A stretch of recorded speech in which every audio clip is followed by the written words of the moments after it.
Hello there! This inconspicuously looking blue box contains a Shimano 7100-SGS rear derailleur, which I have just received. And today I'm going to take a closer look at how it's built, how it functions, and with a twist at the end, how well does it shift. So, without making it too long, let's start.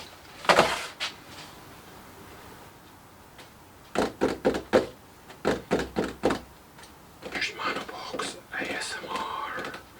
Okay, so this is the box. For some reason Shimano makes those massive boxes, although this one is actually pretty well fit for the item inside. Just the other day I've gotten a shifter that came in something like this big for no apparent reason. So let's unbox this. It's a box inside of a box, inside of a wrapper here.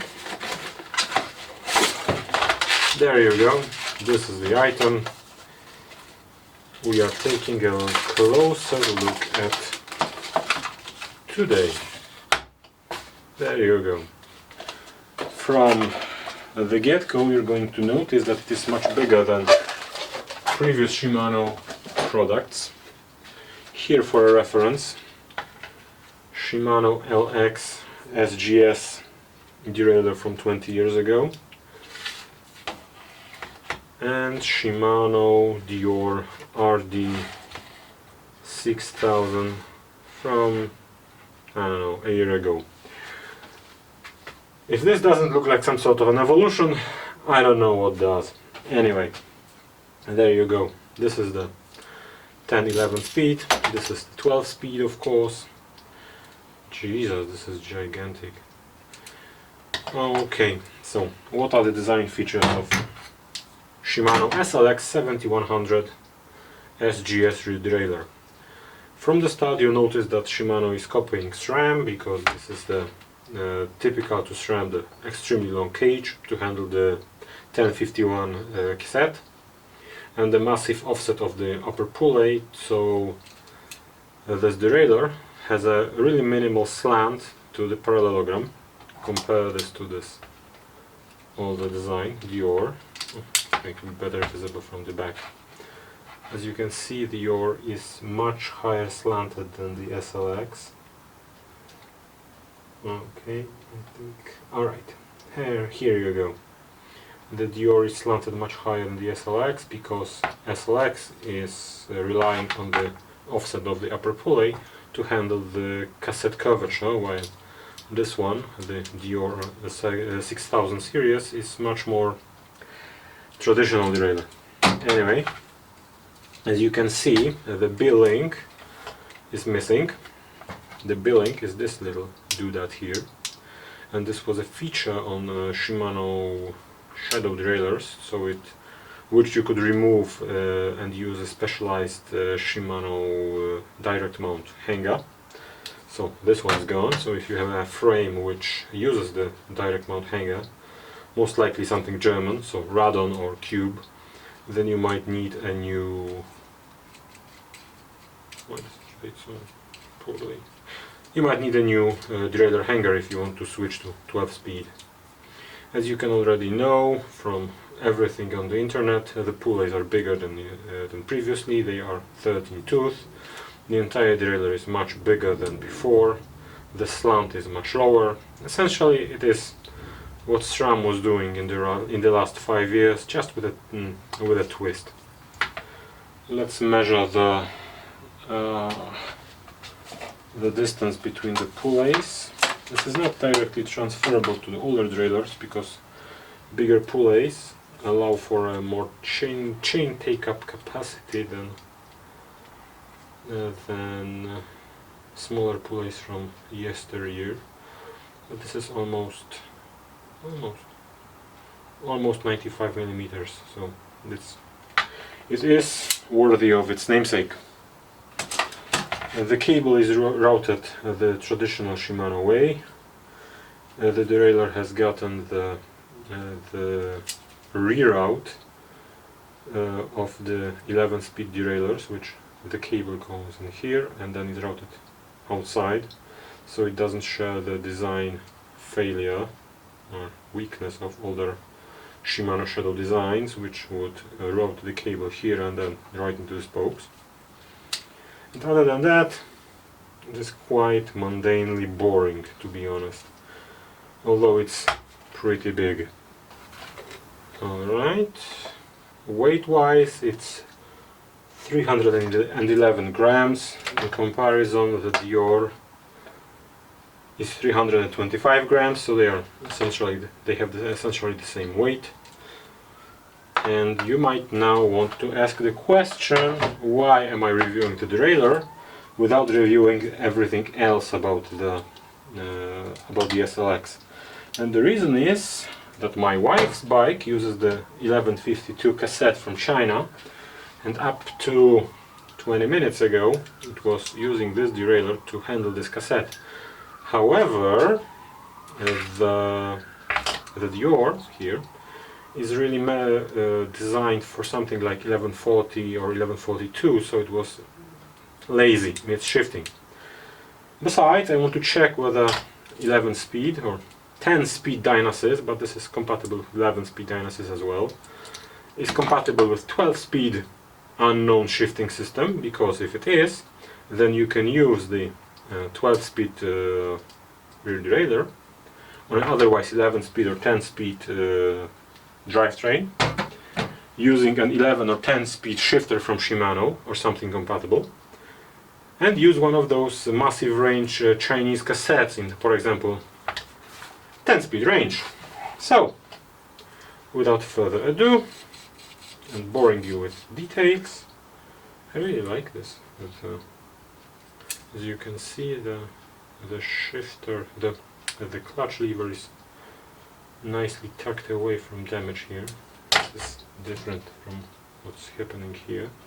Although this is even better, because in even earlier designs you could essentially smash the lever away. Let's mount it to a bike. Alright then, the moment of truth has arrived. I haven't tried this yet, I just set the limit screws and the cable tension somewhat. So, let's see. 1, 2, 3. Alright, some adjustment is necessary. 4, 5, 6, 7, 8, 9, 10.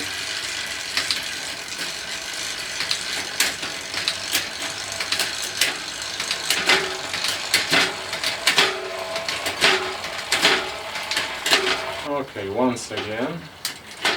1, so 2, 3, 4, 5, 6, 7, 8, 9, 10, 11, 10, 9, 8, 7, 6, 5, 4, 3, 2, 1. That's pretty good. Let's see it from another angle. Okay, different angle. Remember, this is 1152, so this is the same spread as the Shimano cassettes in the 12-speed system. Let's go through all the gears. So first, second, third, fourth, fifth, sixth, seventh, eighth, ninth, 10th, 11th. 10, 7, 9, 8,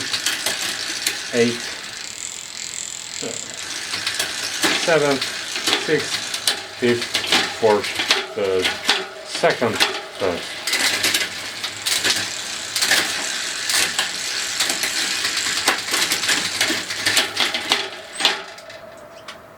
For the sake of reference, I'm using an SLX 11-speed rear shifter.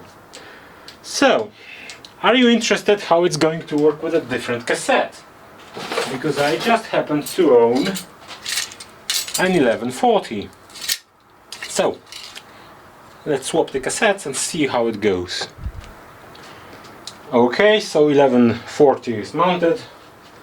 Let's check this out. So, first, second. Yeah, too much tension. Okay. First, second, third, fourth, fifth, sixth, seventh, 8, 9, 10, 11, 10, 9, 8, 7, 6, 5, 4, 3, 2, 1. And now, let's try something completely silly. 10 speed, 11.23. There you go, that's 11.23. 10 speed to make things more interesting. So let's try to shift it. Now I spent a little time adjusting it, not too much, I don't know, 5 minutes maybe. And I'm showing this to show a certain principle, which is, as you can see, all 10 gears work perfectly. I would just need to set the limit screws.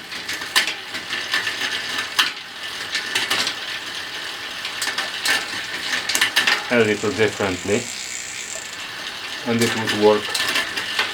And maybe fiddle with the cable tension a bit. I'm not going to spend too much time on it.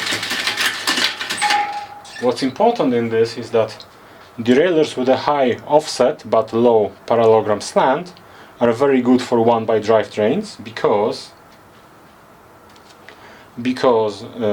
they are relying on the offset of the upper pulley instead of the parallelogram slant, so it holds the chain better when you're going through bumps.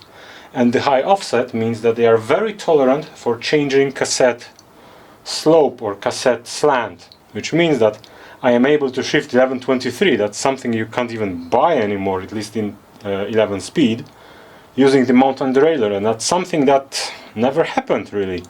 You could fiddle with the older Shimano derailleurs, the very old dual pivots, but with shadow derailleurs you are pretty much stuck with what the manufacturer has specified as a range for that particular derailleur. So, for example, for 10 speed Shimano shadows, that would be 11.36 to 11.32. Very narrow range. Here you have a situation where I am running something drastically out of specification of the derailleur, as I am handling here essentially a road cassette, 10 speed, without actually changing the shifter, for the sake of completeness. Alright, I have noticed two interesting things about this derailleur, and I'm going to show you shortly those things, but I first need to replace the cassette with the 52 it was here before. First thing you'll notice is that the cage here is bent slightly outwards, just like on the newer XTR, so we're getting the newest and greatest from Shimano with this update. Alright, and the second thing I noticed is the fact that the ground clearance here is very low, so you probably don't want to ride this on a rather rocky trail, although this is 26-inch wheel, so obviously it's going to sit lower above the ground than on a 29 or 27.5, but it's something to be aware of. Alright, so what are the conclusions about the SLX 7100 SGS derailleur? Well, one, it is compatible with 10 and 11 speed Shimano Dynosys shifting system, so it's an upgrade path for those systems. And two, as long as 1x is concerned, it is downright upgrade for anything Shimano done before, because, well, it can shift just about any cassette out there, because I don't think anyone went above 52. And two, well, it can shift even 11.23 or 11.28 if you so choose to use it in such an arrangement. The only downside of this derailleur is its, well, massive size, because it's going to hit things because it sits so low on the bike. Not much of a problem on a 29er.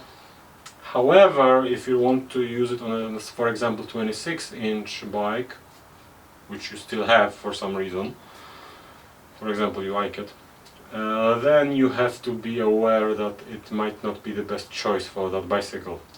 But then again, all 50-something systems are going to sit low on a 26-inch bike, so I don't know whether that's much of an issue. And thirdly, because it is compatible with 10-speed Shimano, which is Dynasys, and Dynasys is compatible with SRAM ESP, the old 8 and 9 speed systems from SRAM, then you can theoretically run this derailleur along with a 8-speed SRAM shifter in the ESP system to use an 8-speed cassette to have a, for example, e-bike ready or resilient, highly stepped drivetrain for your bike. I would not recommend this derailleur for a double or a triple ring system because it's not meant to be used as such. But if we limit ourselves to the currently in vogue one-bike drivetrains on just about everywhere, it is simply better than everything Shimano has done before. So I need to clean this place now, or at least pretend that I'm going to. So thank you for your undivided attention. I hope this was useful and entertaining. If you like this video, consider liking it. If you like this video, consider subscribing to the channel. And I hope to see you on the next video.